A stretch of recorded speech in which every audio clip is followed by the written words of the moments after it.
Porte-parole du continent à la COP27 en sa qualité de président en exercice de l'Union africaine, le chef de l'État sénégalais Macky Sall a appelé au respect des engagements pris depuis 2020 par la communauté internationale. Il s'agit de l'aide financière des pays riches et pollueurs à l'endroit des pays en développement qui sont peu responsables du réchauffement climatique.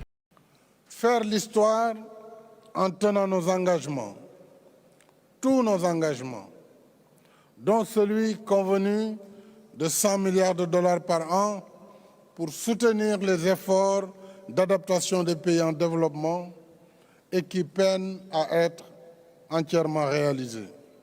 Alors qu'elle ne contribue qu'à 3% des émissions de gaz à effet de serre au niveau mondial, l'Afrique est le continent le plus touché par le réchauffement climatique, avec à la clé des conséquences sur les plans économiques. En effet, le continent voit son PIB amputé de 5 à 15% à cause du changement climatique. Nous sommes pour une transition verte, juste et équitable, en lieu et place de décisions qui portent préjudice à notre processus de développement, y compris l'accès universel à l'électricité, dont 600 millions d'Africains restent encore privés.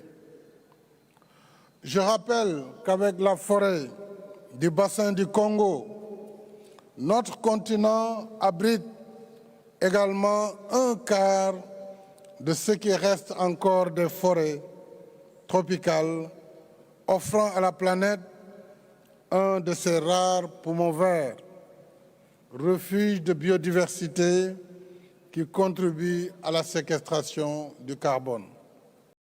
Deuxième poumon vert de la planète, l'Afrique qui peine à concilier croissance économique et protection de la biodiversité perd chaque année près de 4 millions d'hectares de forêt et les moyens de subsistance de millions de personnes sont menacés. Pour pallier le problème, le continent qui œuvre pour une transition verte est à l'origine de plusieurs initiatives pour un développement sobre en carbone. Il faut agir pour sauver la planète par la mise en œuvre de l'accord de Paris sur le climat. L'Afrique y est engagée avec le projet de la Grande Muraille Verte. De retour sur le continent africain après 6 années, la COP27 qui se tient du 6 au 18 novembre 2022 à Sharm el-Sheikh en Égypte sera l'occasion pour les dirigeants africains, dans un esprit de participation au sauvetage de la planète, de rappeler aux pays développés qui sont les plus grands pollueurs leurs engagements envers le continent.